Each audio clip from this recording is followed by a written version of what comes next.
खबरों में आपका खैर मकदम है। आज हम आपको सऊदी अरब के किंग शाह फैसल के बारे में बताएंगे कि कैसे उन्होंने अपने दौर में लोगों की खिदमत की और कैसे उन्होंने सऊदी अरब का परचम बुलंद किया।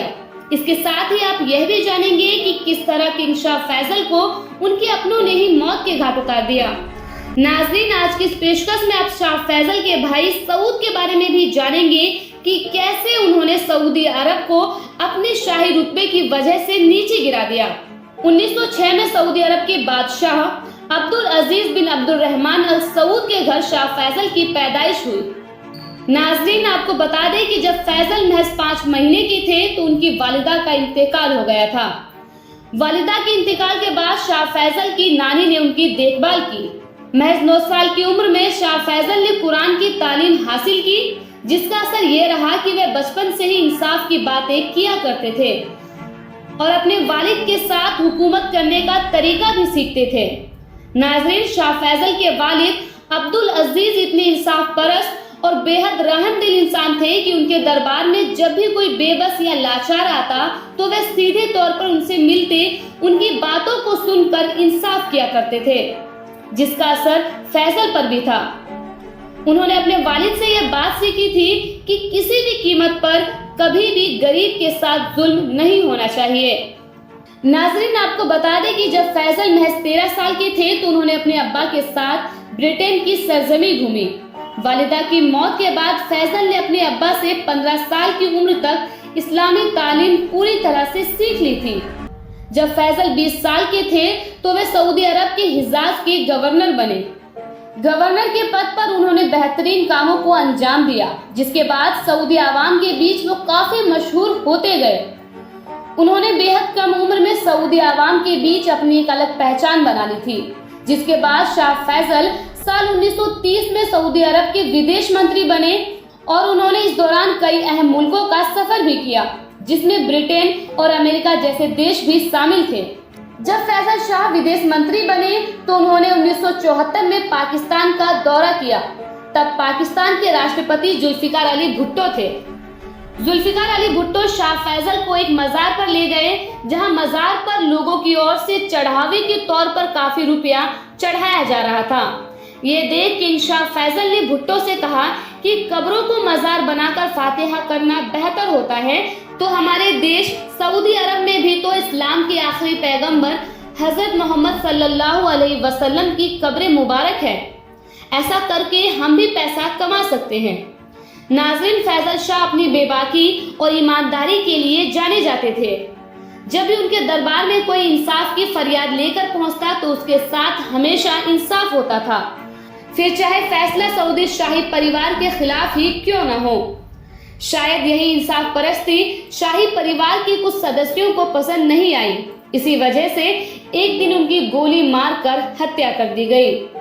सऊदी अरब के किंग शाह फैसल विदेशों से दोस्ताना संबंध बनाते और उन्हें सऊदी में निवेश के लिए कहते थे।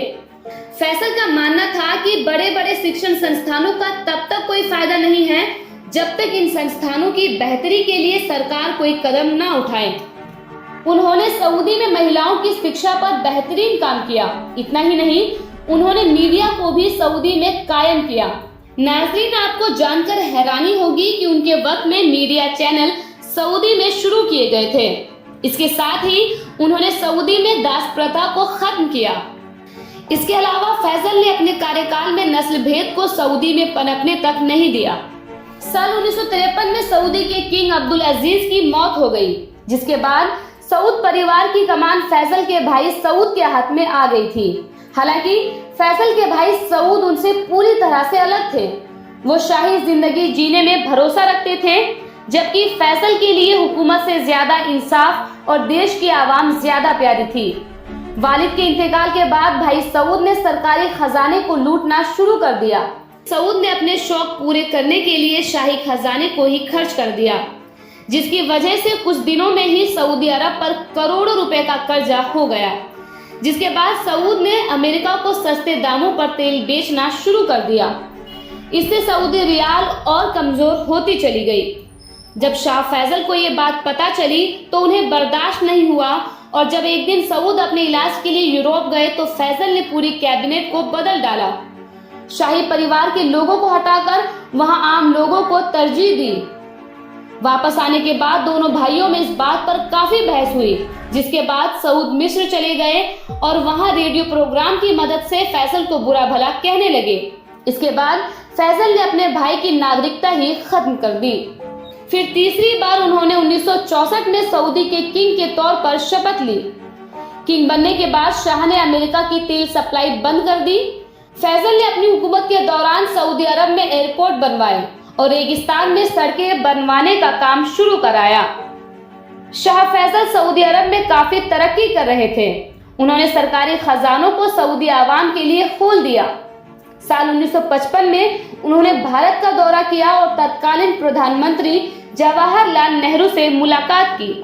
25 मार्च 1975 को किंग शाह फैसल अपने दरबार में अपनी आवाम की तकलीफों को जान रहे थे। इस दौरान उस सभा में उनका भतीजा प्रिंस फैसल भी था। जैसे ही शाह फैसल अपने भतीजे के पास गए, उसने पिस्टल निकालकर उन्हें गोली मार दी।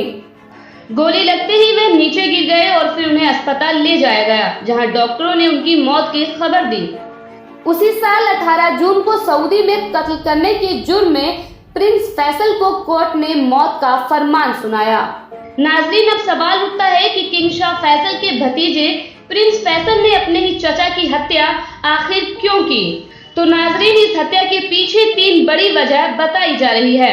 इसकी पहली वजह किंग शाह फैसल द्वारा किया गया वह तख्ता पलट है, जिसकी वजह से प्रिंस फैसल की शादी टल गई थी, जो सऊद की बेटी और शाह फैसल की भतीजी से होनी थी।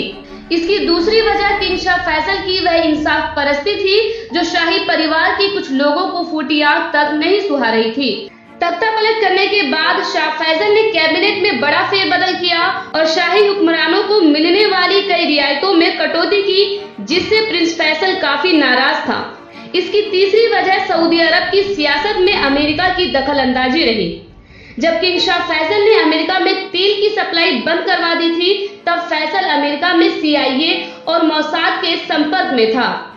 तो कहीं न कहीं यह प्रिंस फैसल का इस्तेमाल अमेरिका ने कठपुतली की तरह किया और शाह फैसल का खात्मा करवा दिया।